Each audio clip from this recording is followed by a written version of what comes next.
جھوٹ بولتے ہیں لوگ، کہتے ہیں یہ تقیہ ہے، یہ تقیہ ہے۔ کون بولتے ہیں؟ شیعہ۔ تحفہ اثنا شریعہ میں شاہ عبدالعزیز رحمہ اللہ نے فرمایا، دوسری کتابوں میں بھی، کہ دنیا میں جھوٹ 10 حصے، ان میں 10 حصوں میں سے ایک حصہ تمام عام لوگوں میں ہے اور 9 حصے شیعہ میں ہیں۔ 9 حصے جھوٹ بولنا، اتنے جھوٹے ہیں یفشل الکذبات۔ ان کی روایت تمام جھوٹ، ان کے مسئلے تمام جھوٹ۔ جھوٹ بولتے ہیں لیکن آپ دھوکہ میں رہتے ہیں۔ وہ کہتے ہیں یہ جھوٹ نہیں ہے تو تقیہ ہے۔ تقیہ قرآن کا تحریف کر کے کہتا ہے، قرآن میں ہے لان تتقوا منہم تقا،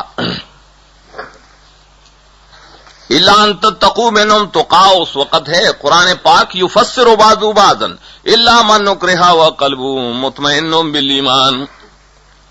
تقات یہ کہ اپنے نفس پہ ڈرتے ہو کہ میں ہلاک ہوتا ہوں، تو ہلاک اور موت سے بچنے کے لیے ایک اجازت ہے، رخصت ہے صرف، اور بھی کامل مرتبہ نہیں، وہاں عزیمت کامل ہے۔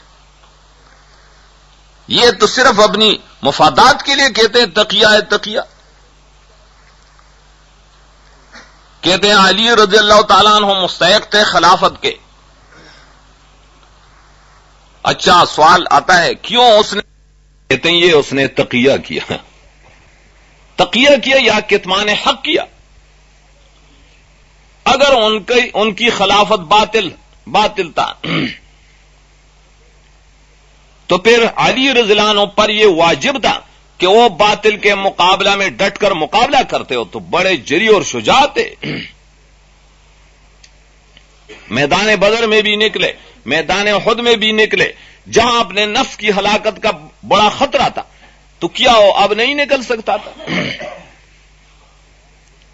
ہاں سوچ فکر کے لیے کچھ دن، مہینے بھی نہیں، کچھ دن وہ مہلت مانگا، مہلت کے بعد پھر ابو بکر صدیق رضی اللہ عنہ کے ساتھ اس نے بیعت کی، عمر رضی اللہ عنہ کے ساتھ بیعت، عثمان رضی اللہ تعالیٰ عنہ کے ساتھ بیعت مادہ کی۔ کہتے ہیں یہ تقیہ ہے۔ تو یہاں بھی عرض یہ کر رہا تھا قرآن کا کہ پہلے ان سے پوچھو کہ قرآن پاک مانتے ہو یا نہیں؟ کہیں گے ہم مانتے ہیں، نہیں جھوٹے۔ شیعہ کہتے ہیں ہم قرآن مانتے ہیں، نہیں قرآن پاک نہیں مانتے، قرآن پاک اللہ کی کتاب نہیں مانتے، یہ قرآن دھوکہ دیتے، کہتے ہیں قرآن اللہ کی کتاب ہم مانتے ہیں۔ نہیں، یہ کہو یہ قرآن پاک جو اب مجموعہ موجود ہے بسم اللہ الحمدللہ سے لے کر والناس تک، کیا یہ پورا قرآن مانتے ہو؟ یہ کہاں مانتے ہیں؟ جب قرآن پاک نہیں مانتے کہتے ہیں یہ مشکوک کتاب ہے، اب کہتے ہیں یہ شیعہ یہ مشکوک کتاب ہے، یہ اب انہوں نے کہا۔ پھر جب ان کی پرانی کتاب، ان کے نزدیک صحیح اور مستند کتاب، یعقوب کلینی کی کتاب، کافی کلینی بخاری جیسا سمجھتے ہیں، اس کے اندر لکھا ہے کہ یہ قرآن پاک اللہ کی کتاب، یہ 17,000 آیات ہیں، 17,000 آیات، 17 آیات، تو یہ 17,000 آیات ہیں، یہ تو 6,666 ہے۔ کبھی اگر اس کے اندر اختلاف آتا ہے، شیعہ تم پر سوال کرتے ہیں 1-2 آیت کا، تو قراء کی اختلاف کی وجہ سے کہ یہاں ہم آیت مانے وقف کریں یا نہ کریں، ہے 6,666، تو 2 حصے قرآن جو شیعہ کے نزدیک قرآن ہے وہ ہے یہاں نہیں۔ ان کی کتابوں میں صریح ہے کہ یہ قرآن عثمان رضی اللہ عنہ نے جمع کیا، یہ اللہ کی کتاب نہیں۔ تو ان کی کتابوں کے اندر ہے. ہم اپنی طرف سے یہ افتراء نہیں کرتے کہ لوگوں کو کہتے ہیں ہاں شیعہ کافر ہے، قرآن نہیں مانتے. وہ کہتے ہیں ہم مانتے ہیں. کیوں جھوٹ بولتے ہو؟ اگر مانتے ہو تو تمہاری کتابوں کے اندر کیوں یہ لکھا ہے؟ یہ لکھو کہ وہ کتاب ہمارا کتاب نہیں. ایسا کہو نا، اسے برات کرو. انہی کتابوں پہ عقیدہ رکھتے ہیں. تو جو قرآن پاک کے ایک حرف سے منکر ہو، ایک لفظ سے منکر ہو، ایک آیت سے منکر ہو، ایک جملہ سے منکر ہو، تو کیا ہے بے اتفاق علماء؟ مسلمان ہیں، کافر ہیں، اور یقیناً کافر. اگر ان کے کفر میں کوئی شک کرے تو بھی کافر، اگر ان کو کوئی کافر نہ کہے تو بھی کافر. یہ وہ مولویانہ کفر نہیں کہ بعض کہتے ہیں مولوی لوگ ایسے ایک دوسرے کو کافر کہتے ہیں. یہ میں نے پہلے بھی عرض کیا، ہم بات دلیل سے کہتے ہیں. بغیر دلیل کے ہم ان کو کافر نہیں کہتے. جب قرآن پاک کا منکر ہو، ویسے ان کے کفر کے تو بہت سارے طریقے ہیں. بڑے بڑے کفریات ان کے 11 علماء نے شمار کیے. تو ان میں سے سب سے یہ واضح کفر، کیوں قرآن پاک نہیں مانتے، یہ مشکوک کتاب مانتے، پھر بھی لوگ کہتے ہیں نہیں جی کافر نہیں. اور ان کے ساتھ جہاد نہیں، ان کے مال جہاد میں لا کرو غنیمت نہیں. یہ شکایت ضرور آتی. یہ نہیں کہ مولانا فضل حق صاحب نے یہ تیزی نہیں، یہ ایک ایمانی جذبہ ہے کہ کیسے عالم لوگ ہیں کہ جب وہ اقتدار کو نہیں پہنچتے تو کہتے ہیں شیعہ کافر.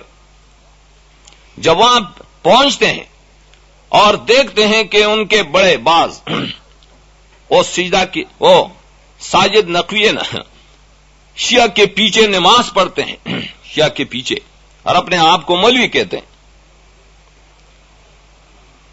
منہم تخرج الفتنہ وفیہم تعود.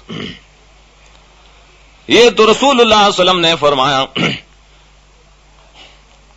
علماؤہم شر من تحت عدیم السماء منہم الفتنہ تخرج الفتنہ وفیہم تعود. علماؤہم ان لوگوں کے علماء، ان کے علماء یعنی کہ مطلق علماء، ہم ضمیر پہلے مرجع، وہ بہت برے ہوں گے، شر والے ہوں گے، وہ فتنہ والا ہوں گے. ہاں فتنے کا اثر بھی ان پہ پڑے گا. یاد رکھو. کیوں یہ مداحنت ہے؟ کیوں لوگوں کو، عوام مسلمانوں کو تلبیس اور شک میں ڈالنا ہے؟ صاف کہو کہ جو قرآن کے منکر ہیں، قرآن پاک کو مشکوک کہتے ہیں تو کافر ہیں یقیناً. ہمارا مقصد کفر کے فتووں میں نہیں، ہمارا مقصد دینی حفاظت ہے کہ اسلام کی حفاظت، دین کی حفاظت ضروری ہے. اگر وہ شخص بھی مومن اور مسلمان ہو کہ قرآن نہیں مانتا، وہ شخص بھی مومن اور مسلمان ہم کہیں کہ وہ صحابہ کرام کو مرتد کہتا ہے، وہ شخص بھی مومن اور مسلمان سمجھا جائے جو صحابہ کرام سے تبرہ کر کے ان پہ لعنت کرنا یہ اپنا وظیفہ سمجھتا ہے، تو پھر یہ ایمان صحیح ہے؟ کیا یہ اسلام صحیح اسلام ہوگا؟ نہیں. یہ تو دینی حفاظت کے لیے علماء حق یہ نشاندہی کرتے ہیں کہ ان لوگوں سے بچو، یہ مسلمان نہیں، یہ مومن نہیں، یہ کافر ہیں. تو عرض کر رہا تھا کہ یہ لوگ قرآن کا مانتے ہیں، ورنہ قرآن کریم میں کتنی آیات ہیں صحابہ کرام کے متعلق. میں نے وہی آیات جمع کیے اپنی ایک کتاب تنشید الاذہان اصول تفسیر میں کتاب ہے، کچھ تفصیلی اور کچھ اجمالی، تقریباً 160 آیات میں نے جمع کی، 160، جس کے اندر صراحت سے معلوم ہوتا ہے یا مفسرین نے لکھا ہے کہ یہ آیت میں فلان صحابی مراد ہے، صحابہ کرام مراد ہے، جو بطور استنباط ہو تو اس سے بھی زیادہ ہے۔ اس قرآن پاک کو جب مانتے ہو، یقینی کتاب مانتے ہو، ہم تو مانتے ہیں اللہ کے فضل سے، تو اس قرآن کریم میں صحابہ کی جو شان ذکر کی ہے تو ضرور اس کو ماننا پڑے گا۔ ایسا نہ کہے کہ میں قرآن مانتا ہوں، قرآن مانتے ہو تو اس آیت کا کیا معنی؟ اللہ نے فرمایا فَإِنْ آمَنُوا بِمِثْلِ مَا آمَنْتُمْ بِهِ فَقَدْ اهْتَدَوْا۔ کیا شرط لگایا؟ تمام عالم کے، یہودیوں کے، عیسائیوں کے، تمام عالم کے ایمان کے لیے معیار ایسا نہیں کہ صرف ایمان لاؤ، اور اس سے پہلے فرمایا کہ ہاں یہ لوگ ایسے ہیں وَإِذَا قِيلَ لَهُمْ آمِنُوا كَمَا آمَنَ النَّاسُ قَالُوا أَنُؤْمِنُ كَمَا آمَنَ السُّفَهَاءُ أَلَا إِنَّهُمْ هُمُ السُّفَهَاءُ وَلَكِنْ لَا يَعْلَمُونَ۔ یہ منافق تھے، عقیدے والے منافق، لیکن قرآن نام نہیں لیتا ہے کوئی یہ کہ یہ مدینہ کے منافقوں کے لیے نہیں، عام ہے، مدینے کے منافق کا نام تو اس آیات میں نہیں۔ جس زمانے میں منافق ہو لیکن منافق عملی نہیں، منافق اعتقادی جو کافر ہے، زبان پہ کہتا ہے میں قرآن مانتا ہوں، کلمہ پڑھتا ہوں لا الہ الا اللہ محمد رسول اللہ، لیکن عقیدہ میں کفر ہے، وہ منافق اعتقادی کی ایک نشانی سن لو، وہ یہ اذا قیل لہم آمنوا کما آمن الناس۔ یہ قید کیوں لگایا کما آمن الناس؟ دوسری جگہوں میں تو یہ نہیں لگایا، یہ اس واسطے کہ ایمان کے دعوے دار تھے جیسا اب ہیں، اگر ان کو کہا جائے ایمان لاؤ تو کہتے ہیں کیا ہم مومن نہیں؟ منافق کو یہ کہا جائے، شیعہ کو کہا جائے ایمان لاؤ تو کہتے کیا مومن نہیں؟ نہیں، قرآن پاک اللہ کی کتاب ہے، اس کو اصل حقیقت معلوم ہے، فرماتے آمینو کما آمن الناس، ایمان لاؤ لیکن مطلق ایمان نہیں، ایسا ایمان جو صحابہ کرام کے ایمان کی طرح ہو۔ کما آمن الناس، الناس ہے صحابہ کرام، الف لام اہدیو۔ اس وقت قرآن پاک میں جب یہ آیت نازل ہوئی تو اس وقت مومن کون تھے؟ رسول اللہ صلی اللہ علیہ وسلم کے ساتھی، وہ مراد ہے الناس۔ جب ان لوگوں کو کہا جائے صحابہ کرام کی طرح ایمان لاؤ، گزشتہ اور پیچھے آیاتوں کے ساتھ تعلق ہے، تم کہتے ہو کہ ہم مومن ہیں لیکن ایمان کے ساتھ یخادعون اللہ والرسول، خدا بھی تم نے خدا کا ملاوٹ کر دیا۔ خدا کی بھی تفسیر ہے، اسی طرح ایمان کے ساتھ فی قلوبہم مرض، دلوں کے اندر قسم قسم کی بیماریاں بھی رکھیں۔ اسی طرح ایمان کا دعویٰ ہے لیکن بما کانوا یکذبون، جھوٹ بھی ساتھ ملایا، نام تقیے کا رکھا۔ ایمان کا دعویٰ ہے لیکن اذا قیل لهم لا تفسدوا فی الارض قالوا انما نحن مصلحون الا انهم هم المفسدون، فساد کرتے ہیں، شرک و بدعت کرتے ہیں، صحابہ کرام و قرآن پر تان کرتے ہیں اور پھر کہتے ہیں نہیں ہم تو اصلاح والے ہیں۔ فساد کو اصلاح کہتے ہیں، عذاب کو ثواب سمجھتے ہیں، بدعت کو سنت سمجھتے ہیں، شرک کو توحید و ایمان سمجھتے ہیں، کہتے ہیں انما نحن مصلحون۔ تو فرمایا ایمان کے ساتھ جو یہ ملاوٹ تم نے کیا، یہ ملاوٹ والا ایمان چھوڑ دو۔ یہاں کچھ لوگ ہیں صحابہ کرام ہیں، ان کے ایمان کے اندر یہ ملاوٹ نہیں، آؤ تم ایمان لاؤ ان کے ایمان کی طرح، ان کے ایمان کی طرح۔ تو اللہ تعالیٰ نے صحابہ کرام کے ایمان کو معیار بنایا۔ بعض شیعہ کی ایجنٹ کہتے ہیں جی یہ صحابہ کرام معیار حق نہیں ہے، یہ معیار حق نہیں، معیار ایمان ہے۔ صحابہ کرام کیوں معیار حق نہیں؟ فبأیہم اقتدیتم اہتدیتم، اللہ نے فرمایا فإن آمنوا بمثل ما آمنتم بہ، وہ دعوت جو تم نے دی، آمنوا کما آمن الناس، اگر وہ دعوت انہوں نے منظور کی، فإن آمنوا بمثل ما آمنتم بہ، صحابہ کرام کی ایمان کی طرح ایمان انہوں نے لایا،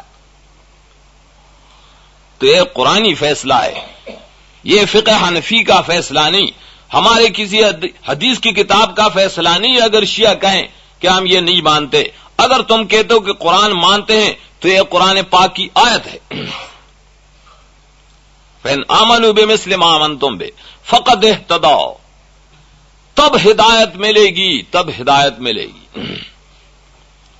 فإن آمنوا بمثل ما آمنتم بہ، تو عرض یہ کر رہا تھا جب قرآن مانتے ہیں تو قرآن پاک کے اندر اس حدیث کا منشا بھی موجود ہے۔ اللہ نے فرمایا وَمَن يُشَاقِقِ الرَّسُولَ مِن بَعْدِ مَا تَبَيَّنَ لَهُ الْهُدَى وَيَتَّبِعْ غَيْرَ سَبِيلِ الْمُؤْمِنِينَ نُوَلِّهِ مَا تَوَلَّى وَنُصْلِهِ جَهَنَّمَ، یہ آیت منشا ہے مصداق اس حدیث کریم کا کہ ما انا علیہ واصحابی، آیت کا مطلب ظاہر ہے نا۔ اللہ نے فرمایا وَمَن يُشَاقِقِ الرَّسُولَ، وَمَن يُشَاقِقِ الرَّسُولَ، جو من عام ہے، رسول اللہ صلی اللہ علیہ وسلم کی مخالفت کرے، اس نے جو پیغام لایا قرآن پاک کا، اس نے سنت کا جو پیغام لایا ہے، تمام عبادات میں، معاملات میں، تمام غم و شادی میں، نکاح وغیرہ میں، اگر کسی نے رسول اللہ صلی اللہ علیہ وسلم کی مخالفت کی، جو بھی ہو، صرف اس پر نہیں بلکہ وَيَتَّبِعْ غَيْرَ سَبِيلِ الْمُؤْمِنِينَ، المومن اس وقت کون تھے جس وقت یہ آیت اتری؟ صحابہ کرام ابو بکر رضی اللہ عنہ سے لے کر معاویہ رضی اللہ عنہ تک، یہ المومنین تھے۔ وَيَتَّبِعْ غَيْرَ سَبِيلِ الْمُؤْمِنِينَ، جو تابعداری کرے، جو چلے صحابہ کرام کے راستے کے بغیر کسی دوسرے راستے پہ چلے، رسول کی جو مخالفت کرے، صحابہ کرام کی طریقے کے علاوہ کسی دوسرے طریقے پر چلے، تو اس کے لیے جہنم نولی ما تولا ونصرہ جہنم وساءت مصیرا، قرآن پاک میں یہ ماخذ ہے۔ یہاں بھی اس کے قرآن پاک آیات ایک دوسرے کے تفسیر ہے نا، لگاؤ فَإِن تَوَلَّوْا فَإِنَّمَا هُمْ فِي شِقَاقٍ وَمَن يُشَاقِقِ الرَّسُولَ، یہاں جو لوگ جن کو تم کہتے ہو کہ صحابہ کرام کی طرح ایمان لاؤ، لیکن وہ منہ موڑتے ہیں، کہتے ہیں نہیں، صرف اس پر اکتفا نہیں، وہ اپنی کتابوں میں لکھتے ہیں، کیا لکھتے ہیں؟ بکواس۔ بکواسی شخص کبھی اپنے بکواس بھی وہ بھی نہیں سمجھتا کہ میں کیا بک رہا ہوں۔ لکھتے ہیں رسول اللہ صلی اللہ علیہ وسلم کے وفات کے بعد تمام صحابہ کرام مرتد ہوئے سوائے 3 کے۔ 3 میں کون ہے؟ سلمان ہے، ابو ذر ہے، مقداد ہے، تو 3 کے اندر علی تو نہیں آیا، حسن حسین نہیں آئے، کیا وہ بھی مرتد ہوئے؟ یہ ان کا دماغ کام نہیں کرتا، دیوانے ہو گئے۔ صحابہ کرام کو مرتد کہتے ہیں،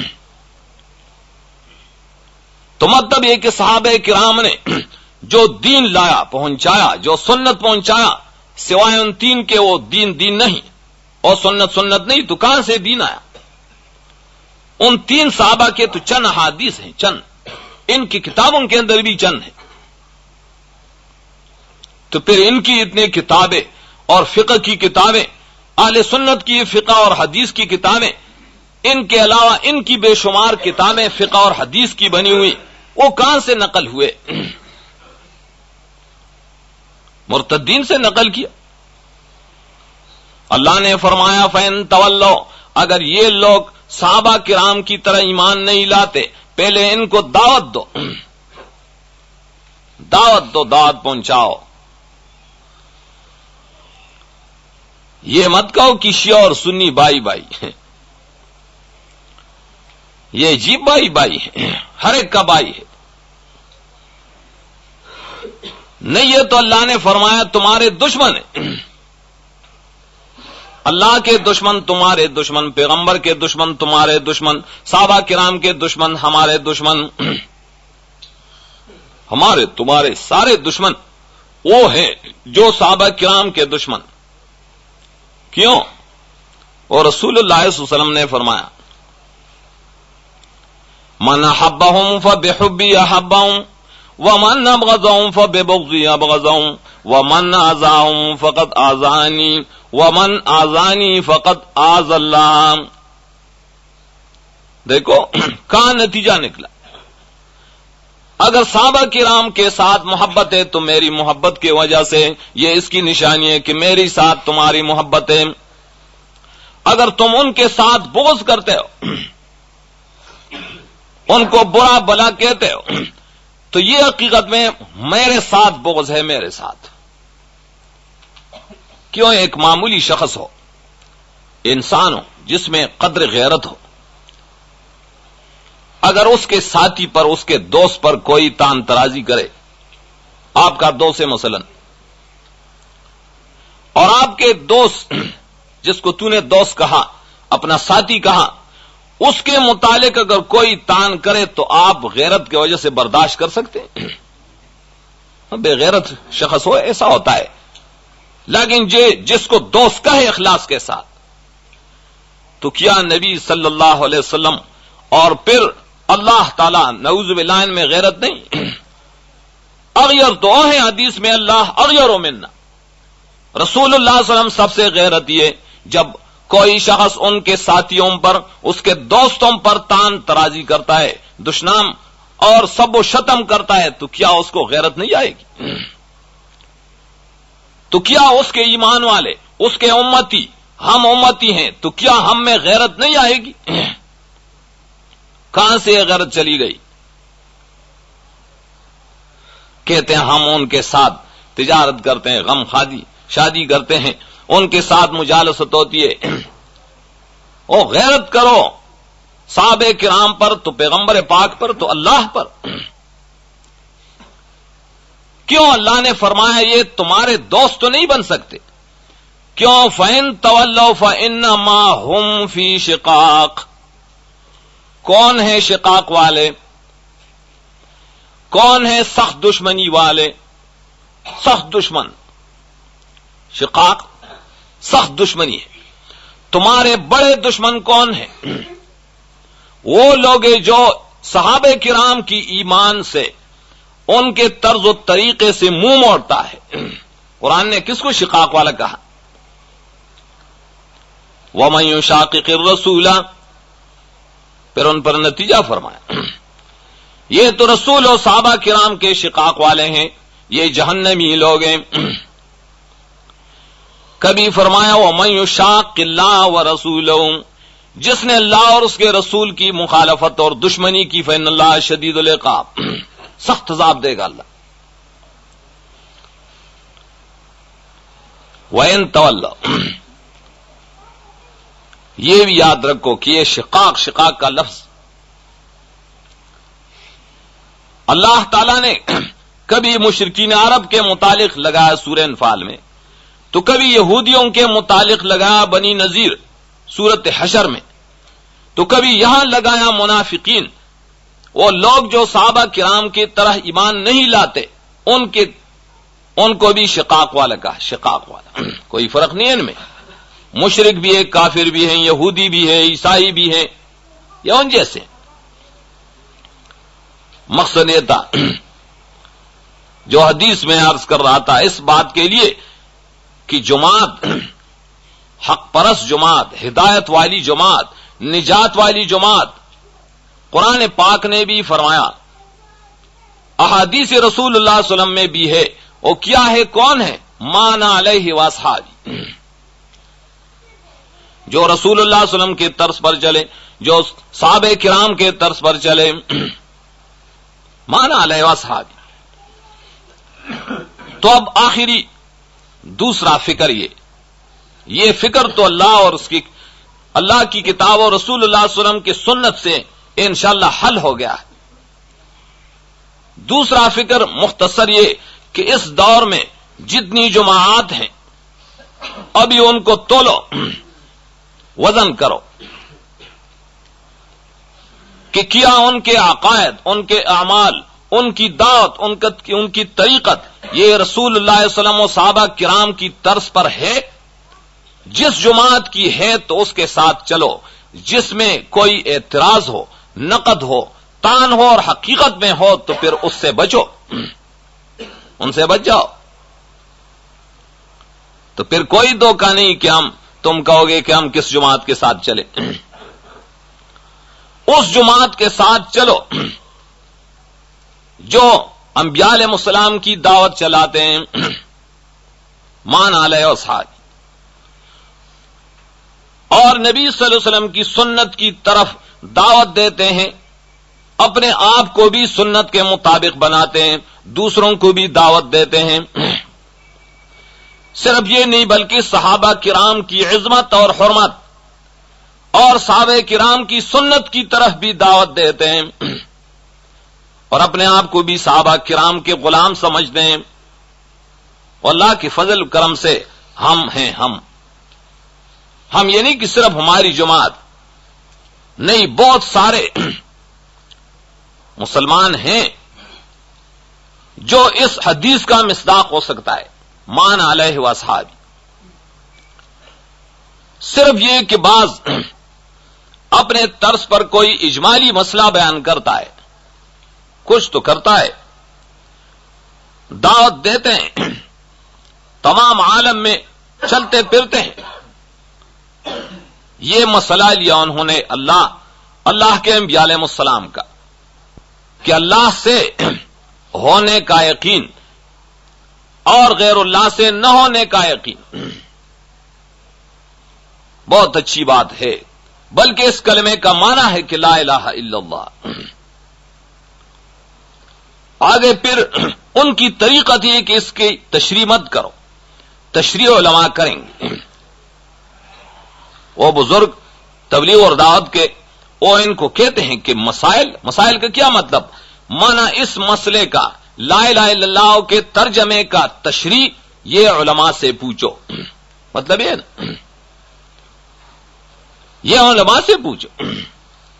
تو اب آؤ کون سے علماء ہیں، کس جماعت کی علماء ہیں کہ لا الہ الا اللہ کی تشریح اس طریقے پر کرتے ہیں جو قرآن پاک میں، جو انبیاء علیہ السلام کی طریقت پر ہے اور قرآن پاک میں ہے۔ اللہ کے فضل سے وہ صرف اس دور کے اندر اشاعت التوحید و سنت کا کام ہے، کسی دوسری جماعت کا یہ کام نہیں۔ وہ کلمہ ہے، اس کا تشریح کہ اللہ کے سوا کسی کو مت پکارو، اللہ کے سوا کسی سے حاجت مت مانگو، اللہ کے سوا کسی کو مشکل کشا فریاد رس غوث اعظم وغیرہ مت مانو، اللہ کے سوا کسی کے نام پہ نظر و نیاز مت دو، اللہ کے سوا کسی کے آگے سر مت جھکاؤ۔ یہ ہے دعوت الانبیاء۔ اسی طرح دوسرا جملہ، کامیابی اگر ہے، خوشی اگر ہے، فلاح ہے تو پیغمبر پاک کی طریقے کی چلنے میں ہے۔ یہ بہت بہترین کلمہ ہے۔ یہ معنی ہے اس جملے کا کہ محمد الرسول اللہ، ہم محمد صلی اللہ علیہ وسلم کو رسول جان کر یا رسول یقین کر کے اس پہ عقیدہ رکھے، اور اللہ تعالی کے الوہیت وہ رسول اللہ صلی اللہ علیہ وسلم کے ذریعہ سے ہم جان لیں گے۔ الوہیت پر مانے بندگی اور اللہ کے ساتھ تعلق، اللہ کی طرف قربت، اس کے طریقے ہم رسول اللہ صلی اللہ علیہ وسلم کی سنت سے اسے سنیں گے، اسے سمجھیں گے کہ رسول اللہ صلی اللہ علیہ وسلم نے کون سا طریقہ بتلایا کہ اس طریقے پر چلو۔ نماز میں طریقہ انہوں نے بتلایا، روزہ زکات میں انہوں نے طریقہ بتلایا، رسول اللہ صلی اللہ علیہ وسلم نے دعاؤں میں بھی طریقہ بتلایا، صدقات میں بھی طریقہ بتلایا، نکاح کرنے میں بھی طریقہ بتلایا، ختنہ کرنے میں بھی طریقہ بتلایا، غم کرنے، جنازہ کرنے، ماتم کرنے، سب کے سب طریقے رسول اللہ صلی اللہ علیہ وسلم کے موجود ہیں۔ یہ کوئی نہ کہے کہ نہیں، اللہ نے فرمایا الیوم اکملت لکم دینکم، اللہ نے تو دین بالکل پورا کر دیا. پورا کا معنی یہ کہ کسی کی لیے یہ اجازت نہیں کہ وہ اپنی طرف سے دین کا کوئی ٹکڑا، کوئی کام، کوئی بات بنا دے اور کہے کہ یہ دین ہے. کوئی اجازت نہیں. فلا نحتاج فی تکمیلہ الی امر خارج من الکتاب و سنہ. ملا علی قاری نے شرح فقہ اکبر میں لکھا اس آیت کے تحت کہ ہم اس آیت کے نزول کے بعد ہم محتاج نہیں دین کی تکمیل میں کسی بات کو کہ قرآن و سنت سے علاوہ ہو. ایک تکمیل، ایک تشریح. تکمیل میں قرآن پاک اور سنت کے محتاج ہے، اس میں پورا دین ہے، پورا. ہاں تشریح میں فقہ کے محتاج ہیں، تفسیر کے محتاج ہیں، دوسرے علوم کے محتاج ہیں. وہ تشریح، وہ تشریح اس دین کا جو قرآن پاک اور سنت رسول اللہ صلی اللہ علیہ وسلم میں. مقصد میرا ہے یہ فتنوں کا دور ہے، عجیب عجیب جماعت ہیں، عجیب نعرے ہیں، منشور دستوریں، لیکن حقیقی جماعت جو توحید و سنت کا علم بردار ہو اور اس کو تفصیل اور تشریح کے ساتھ پیش کرتا ہے. پہلے کچھ تفصیل مولانا فضل حق صاحب نے کیا کہ ہم صرف یہ نہیں کہ دعا سنت کے طریقے پہ مانگو، غم شادی اسی طریقے پر کرو. ہم کہتے ہیں سیاست بھی سنت کے طریقے پر کرو.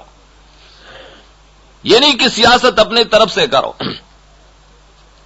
سنت نبی کے خلاف سیاست بھی منظور نہیں، دعا بھی منظور نہیں، عبادت بھی منظور نہیں. سنت رسول اللہ کے خلاف کہاں منظور ہے؟ ہم سیاست مانتے ہیں جو سنت کے مطابق ہو. ہم اس سیاست کو دین نہیں کہتے ہیں جو سنت کے خلاف ہو. موجودہ سیاست، مروجہ سیاست، اس میں بہت سارے نقطے ہیں، وہ علماء خود بھی جانتے ہیں کہ ہاں یہ دینی سیاست نہیں. کبھی اس کے لیے کچھ بہانے بناتے ہیں. ہم کہتے ہیں کرو، ٹھیک ہے، ہم سیاست کرنے کے مخالفت نہیں کرتے، لیکن ایک بات مان لو، اور یہ کہ جو اصل مسئلہ ہے توحید کا، جو اصل مسئلہ ہے عقیدے کا، جو مخالفت شرک کا اور مشرکین کا، مبتدئین کا، شیعہ اور روافض کا، وہ مسئلہ، وہ حقیقی مسئلہ سیاست پر قربان مت کرو. یہ ایک درخواست ہے. چلاؤ سیاست، لیکن توحید کیوں چھوڑتے ہو؟ مشرکین کے ساتھ کیوں اتحاد کرتے ہو؟ شیعہ اور سنی کا نعرہ بائی بائی کیوں لگاتے ہو؟ یہ اس واسطے کی سیاست